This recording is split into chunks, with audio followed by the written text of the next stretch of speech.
Well, thank you very much, Mr. Chairman. And one of the real high spots about the NATO summit for me was seeing Svetlana Tikhanovskaya and seeing her joy at finally having her husband released. And I wonder, Ms. Dubakova, if you think there was any particular significance to Lukashenko releasing those prisoners. And my understanding, based on what we've been able to determine, is that there was nothing promised to him in that prisoner release except for a public presentation with the prisoners. So can you tell us anything about that and what you think it means? Again, as I said in my opening remarks, I'm really grateful to the United States and to President Donald Trump for this leadership. I think it's really important, and it saves lives, as we see. And that also gave a lot of hope to the movement, to the democratic movement of Belarus. Svetlana Tikhanovskaya is now with Sergei Tikhanovsky in Poland, and they're actually meeting with President Duda and later with Minister Radosław-Sikorski, who really supported Sergei while he was in prison. And then they actually have a rally when people would appear and would protest. So I think that's also significant that people can unite once again. That became such a hopeful and emotional moment for everyone. When it comes to concessions, and what Alexander Lukashenko might have got from it. Of course, we don't have these details at this point, and I think he's so desperate to get out of isolation that this meeting, this handshake, and these hugs that he was presented with, that was enough. The question is what he would need next to release more prisoners. And I believe that pressure here is important because that's, again, the tool and leverage over Lukashenko. He wants sanctions to be lifted, and that's something where we can negotiate with him regarding this. So that's crucial. And it's also important not to legitimize Lukashenko before, of course, he gives concessions and all political prisoners are released and repression stops. I certainly agree with that.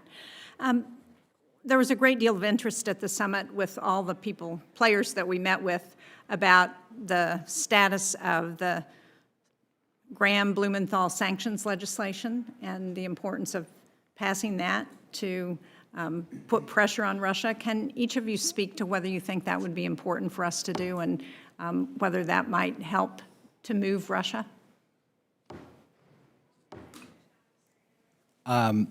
Generally, we don't comment on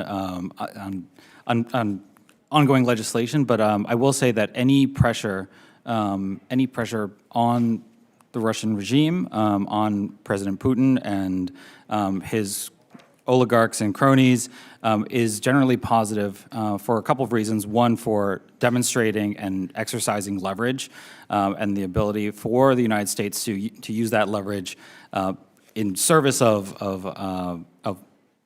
a particular end. But second, I think it's also a real symbol of the United States' resolve, that the United States continues to be very concerned about this, that we're united, and that there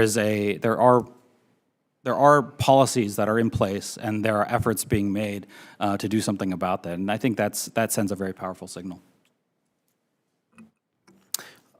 So generally speaking, targeted sanctions that tries to limit or curtail the ability of an autocratic elite.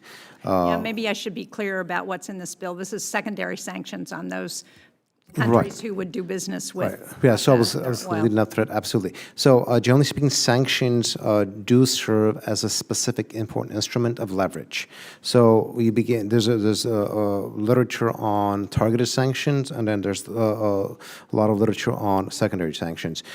These work as mechanisms of curtailing the ability of given countries such as Russia to basically proceed with whatever the game plan is. And so it offers the United States and its allies a toolkit that could be utilized against Putin's regime. It's not a silver bullet, but— No, I understand that. Of course, but in of itself, it does offer us an important mechanism of leverage in curtailing some of their capabilities. Thank you. Do you agree with that? I certainly agree that this is important. Belarus became a loophole for Russia. Russia is avoiding sanctions thanks to Belarus, thanks to the regime. And Belarus is also collaborating a lot now with China and Iran. There was even a project to build a production site for Iranian drones in Belarus, so that's one of the examples how this collaboration looks like. China has become the second trade partner of Belarus. That's now around 10% of trade that goes to China, but that's still significant because, again, that's the second trade partner. And of course, when it comes to banks, Russia is also avoiding sanctions via Belarus through banks. So I think all of this would be really important to tackle these loopholes, because what the regime is striving on is these kind of loopholes where it can still do their businesses. And there have been also numerous examples of this. Thank you. Mr. Chairman, can I raise one other issue? Yes, ma'am.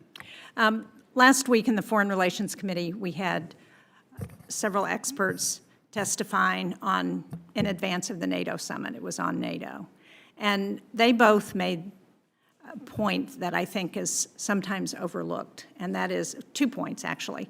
One is that Russia is militarizing in a way that goes beyond their capability or their capacity and need to address the war in Ukraine. And they are doing it with a very deliberate intent to, after Ukraine, attack another NATO country. The second point they made was that it is not in America or Europe's interest to lose Ukraine as an ally, because they have the biggest army in Europe, they have the most technologically equipped fighting force in Europe, and to allow that army and that capacity to go into the Russian orbit would be a huge detriment both to the NATO alliance and to the United States. Again, is that something that you all would say is an analysis that you could agree with? Thank you, Senator Shaheen. I absolutely agree with that. I think it's very clear that Russia, although it has referred to its war footing as partial mobilization, that by any kind of conventional measure that it is a total war footing. The mobilization of vast sectors of the economy and the impressing of hundreds of thousands of people into military service every year, and also other means of producing the materiel and the means of war making, not just on Ukraine, but broader aggression in Europe. I think there's a number of assessments that have been made by our allies in Europe, including intelligence chiefs, saying that they believe that Russia's rather impressive, I should say, powers of regeneration would likely be able to be used against a NATO state within 5 to 10 years.